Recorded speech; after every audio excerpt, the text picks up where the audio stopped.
सुखदेव स्वामी कहते हैं कि राजन, एक बार की बात है,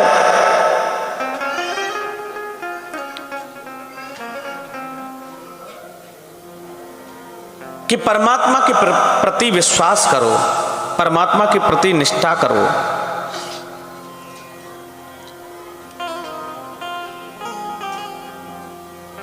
सुखदेव स्वामी कहते हैं कि राजन,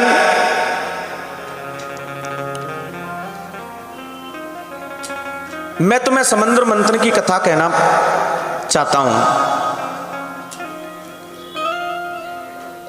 एक बार की बात है,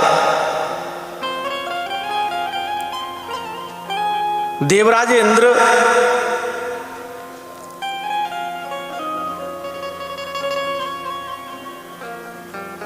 दुर्वासा ऋषि के यहां पर गए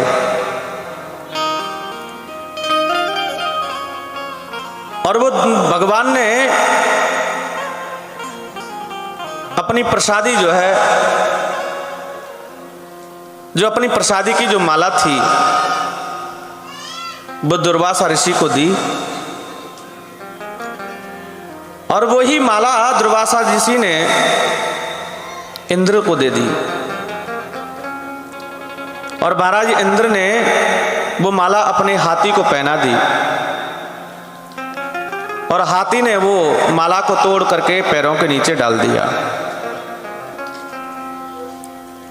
तो आप जानते हैं उसका परिणाम क्या हुआ। देवराज इंद्र लक्ष्मी से भ्रष्ट हो गया। इंद्र के पूरे राज्य को बलि ने छीन लिया। दैत्यों का आधिपत्य हो गया। तो हमें प्रयास करना चाहिए कि भगवान की दी हुई प्रसादी को, कहीं ऐसा तो नहीं कि हमारे पैर लग रहे हों। भगवान की चढ़ी हुई प्रसादी का अपमान मत करिएगा।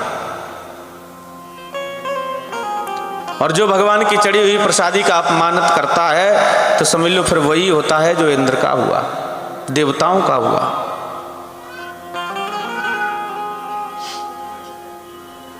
देवता इंद्र का सब कुछ छिन गया, दैत्यों का आधिपत्य हो गया, दैत्य लोग सम्राट बन गए। फिर देवताओं का लक्ष्य करके प्रभु ने महाराज समुद्र मंथन कराया, नाग को बनाया रस्सी और मंदराचल पर्वत को बनाई राई।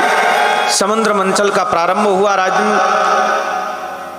लेकिन उसमें अमृत निकलना तो दूर महाराज, लेकिन जहर निकल गया।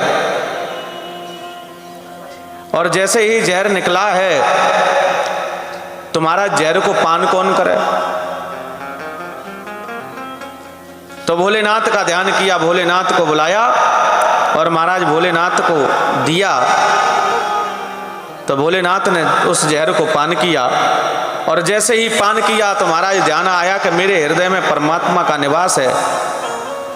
तो भोलेनाथ ने कंठ में ही उस विष को रोक लिया, तो उनका कंठ पड़ गया नीला। तो एक भगवान का नाम पड़ा नीलकंठ। बोले नीलकंठ भगवान की जय। भगवान का नीलकंठ नाम पड़ गया। और आज के भी भक्त बहुत चतुर हैं, बहुत चालाक हैं, वो भी कहते हैं महाराज क्या बिहारी जी के दर्शन करना, हमारे हृदय में वास है। अरे भले आदमी, तेरे हृदय में परमात्मा का वास है तो तू गुटखा, पान, पराग, सिगरेट जो पीता है, इतने गंदे मल को तो अंदर पहुंचवाता है क्या। अप्सराएं निकली, लक्ष्मी जी का प्राकट्य हुआ, भगवान नारायण को समर्पित की।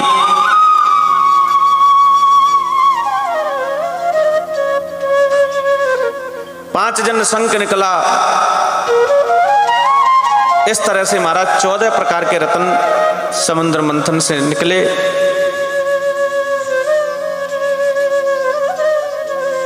और महाराज जब मंथन हुआ तो महाराज पृथ्वी रसातल में जाने लगी। तो भगवान ने एक रूप धारण किया, कक्षप रूप। कछुआ जानते हो? कछुए का रूप लेकर के भगवान प्रकट हुए। बोले कच्छप भगवान की। अपनी पीठ पर रख करके समुद्र मंथन कराया गया। धन्वंतरी भगवान अमृत का कलश लेकर के पधारे, लेकिन जैसे ही कलश को लेकर के प्रकट हुए तो दैत्य और देवताओं में लड़ाई होने लगी। दैत्य लेकर के कलश को भाग गए और उस कलश अमृत कलश में से 4 बूंदें गिर गई। 4 बूंदें गिर गई। पहली बूंद गिरी इलाहाबाद में, दूसरी उज्जैन में, तीसरी नासिक में और चौथी हरिद्वार में।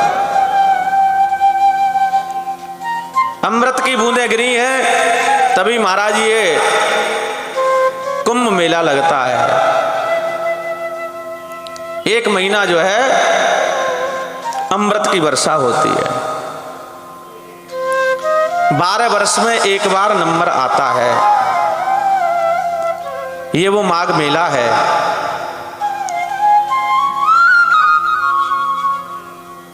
लेकिन महाराज मोहिनी रूप धारण करना पड़ा भगवान को, और भगवान मोहिनी का सब दिव्य रूप धारण करके जब पधारे, दैत्य देवताओं के पास में, दैत्यों के पास में गए और दैत्यों से बोलते हैं, अजी सुनते हो? बोले हाँ। बोले आपको पता नहीं है, इसमें आप अमृत को पान कर रहे हैं। ये ऊपर ऊपर का तो पतला पतला है, नीचे गाढ़ा गाढ़ा है। और अगर मेरी बात मानो ना तो ये कलश को मुझे दे दो। पतला पतला तो मैं इन देवताओं को पिला देती हूँ, गाढ़ा गाढ़ा आपको मिलेगा। और ध्यान करना, मूर्खों की बुद्धि कितनी होती है। दैत्यों के समझ में आ गए, हाँ ये तो हमारे मन की बात कह रही हैं। भगवान के उस मोहिनी स्वरूप पर मोहित हो गए दैत्य। महाराज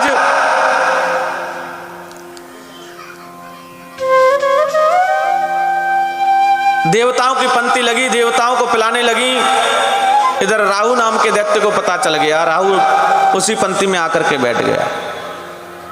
राहु ने उस अमृत का पान किया। भगवान को पता चला कि ये तो दैत्य है, तो उसके सिर को धड़ से अलग कर दिया। तो राहु और धड़ हो गया केतु। राहु और केतु 2 भागों में परिणत हो गया। लेकिन अमृत जा चुका था, इसलिए अमर हो गए। भगवान ने वरदान दिया कि जाओ, तुम्हें 7 ग्रह थे, अब 2 तुम बैठ जाओगे तो 9 ग्रह हो जाएंगे। तो महाराज जिसकी भी कुंडली में 7 ग्रह बैठे हैं और राहु और केतु बैठे हैं, उसको जरूर परेशान करते ही करते हैं। और राहु केतु जहां परेशान करते हो, साथ साथ में जो है शनि महाराज की कुदृष्टि और पड़ जाए तो फिर वो उसका तो बंटा ढा रही है।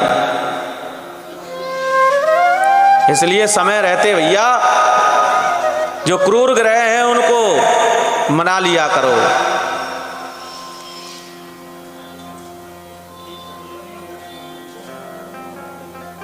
आज अमृत पान करके महाराज देवताओं को पिला करके दैत्यों को परास्त किया। और महाराज शंकर जी ने उसी रूप को देखते आए, देखते ही रह गए।